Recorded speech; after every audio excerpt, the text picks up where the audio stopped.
Hello friends, welcome back to my channel কেলিস kitchen. আজকে আমরা বানাবো ওলকপি চিংড়ি মাছ দিয়ে। তো আপনারা জানেন চিংড়ি মাছ সবকিছুতেই দেওয়া যায়, যে কোনো সবজিতে চিংড়ি মাছ দিলে পরে তার টেস্ট দুগুণ বেড়ে যায়। তো আমি একটা করছি, আপনারা দেখুন, আপনাদের যদি ভালো লাগে আপনারাও বাড়িতে ট্রাই করতে পারেন। তো আমি বলি এখানে কি কি নিয়েছি। এখানে আমরা ওলকপিটা ছোট ছোট করে কেটে নিয়েছি, আলুটা একটু বড় সাইজ রেখেছি কেন কি ওলকপি সেদ্ধ হতে টাইম লাগবে তাই। এটা পেঁয়াজ কুচিয়ে রেখে দিয়েছি, খুব ফাইনলি চপড। চিংড়ি মাছ আমি ভেজে রেখে দিয়েছি নুন হলুদ দিয়ে। ছোট ছোট করে টমেটো কাটা, আর এটা বড় চা চামচের 1 চামচ আদা রসুন বাটা। গরম মশলা গুঁড়ো, ধনে গুঁড়ো, 2টো কাঁচা লঙ্কা নিয়েছি, গরম মশলা গুঁড়ো, আর এখানে হচ্ছে লঙ্কা গুঁড়ো, আর গোটা আমি গরম মশলার মধ্যে দারচিনি আর লবঙ্গ নিয়েছি। চলুন তাহলে স্টার্ট করা যাক। কড়াই আমরা সর্ষের তেল নিয়ে নিয়েছি। আমরা সর্ষের তেলে প্রথমে আলুটাকে ভেজে তুলে রাখবো, তারপর ওলকপিটাকে ভাজবো, তারপরে সেটাকে তুলে মশলাটা কষিয়ে তারপর ফার্দার এগোবো আমরা। তো তেলটা গরম হোক, আমরা আলুটা লাল লাল করে ভাজবো। আলুটাকে ভেজে তুলে রেখে দিয়েছি আমরা, এবার ওলকপিটাকে ভাজবো। ওলকপিটাকে ভালো করে ভেজে তুলে রাখবো। আর আলুটা আমি যখন মানে তরকারিটা মোটামুটি হয়ে যাবে তার আগে দেবো, কেননা আমি চন্দ্রমুখী আলু নিয়েছি। যদি জ্যোতি দেন তাহলে মশলা কষার পর ওলকপির সঙ্গে দিয়ে দিতে পারেন। ওলকপিটা ভেজে নিয়ে আমরা তুলে রেখে এবার গোটা গরম মশলাটা দিয়ে পেঁয়াজটা দিয়ে দিলাম। ওলকপি ভাজলে পরে একটু জল বেরোতে পারে, তো আপনারা পরিমাণ মতন তেল নেবেন, যাতে ওলকপি মোটামুটি ভাজার পর আর তেলটা সেরকম কিছু থাকে না। তারপরে কড়াইটাকে ক্লিন করে নিয়ে আপনারা আবার তেল দিয়ে তারপরে ওই মশলাটা কষাবেন। এটা এখন একটু আমরা কষতে দিই পেঁয়াজটা।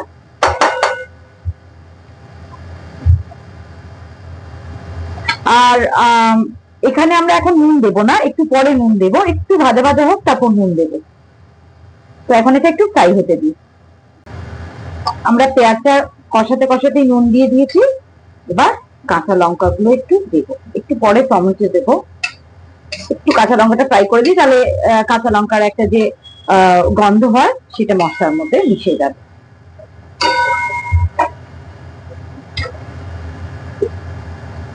আমরা টমেটোটা দিয়ে দিয়েছি, টমেটোটা দিয়ে একটু কষিয়ে নিচ্ছি। আচ্ছা, ঝালের কথা বলি, আমি 2টো লঙ্কা ইউজ করেছি আর লাল লঙ্কা। আপনাদের স্বাদ অনুযায়ী আপনারা ঝালটা ইউজ করতে পারেন। আর আমি এখানে একটা ছোট টমেটো নিয়েছি। টমেটোটাও মোটামুটি হয়ে গেছে। এবার আমি আদা রসুনের পেস্টটা দিয়ে দিলাম। চিংড়ি মাছ আমার ছেলের খুব ফেভারিট, ওকে যে ফরম্যাটে দেওয়া হোক না কেন খুব ভালোবাসে। তবে হ্যাঁ, ছোট চিংড়ি ভালোবাসে, বড় খুব একটা ভালোবাসে না। একটু কষাই আমরা।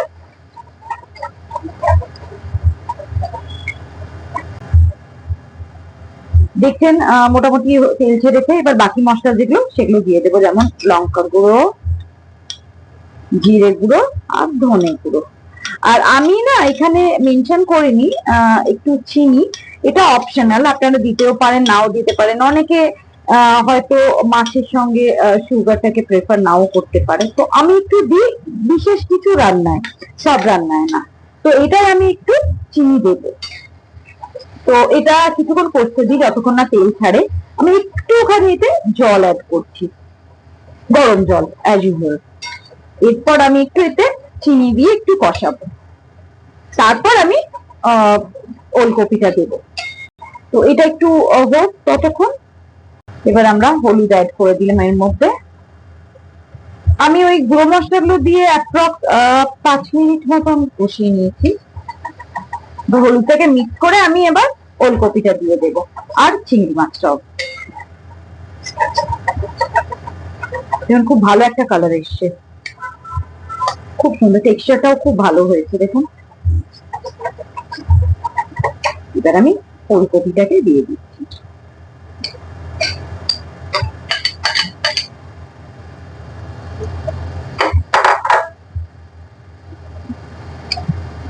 চিংড়ি মাছটাও দিয়ে দিলাম। আর আমি বলেছিলাম যে একটু সুগার অ্যাড করব, আমি খুব অল্পই নিয়েছি। তো অ্যাড করে দিলাম। এবার এটাকে নিয়ে আমি 3-4 মিনিট কষবো, কষে তারপর গরম জল কষানো হয়ে গেছে। এবার গরম জল অ্যাড করে দিচ্ছি আমরা। আলুটা দিলাম না, আলুটা একটু পরে দেবো, ওলকপি গুলো একটু সেদ্ধ হলে পরে। ওলকপি কত রকমের রয়েছে, শুধু ওল। গ্রেভিটা আপনারা যেমন করবেন, আমি খুব বেশি করব না, তো আমি ওই জন্য এই পরিমাণে জল দিই। তো এটা হোক, তারপরে আমরা আলুটা অ্যাড করবো। 3-4 মিনিট ফুটুক, একটু অন্তত নরম হোক। ওলকপিটা হাফ ডান হয়ে গেছে, এবার আলুটা অ্যাড করছি। আলুটা অ্যাড করে যতক্ষণ না আলুটা সেদ্ধ হয় ততক্ষণ আমি কুক করব।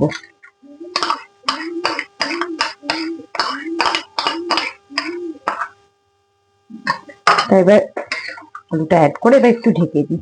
এই তরকারিটা মানে পরিমাণে অনেক বেড়ে যায়, কেন কি ওলকপি থাকে, আলু থাকে। এবার এটা হোক, আমরা আবার ঢাকা দিয়ে দিই, আবার যতক্ষণ আলুটা হয় ততক্ষণ এটা কুক হতে দিই। এটা মোটামুটি রেডি। এবার আমি গরম মশলাটা অ্যাড করছি। গরম মশলাটা অ্যাড করে একটু নেড়ে নেব।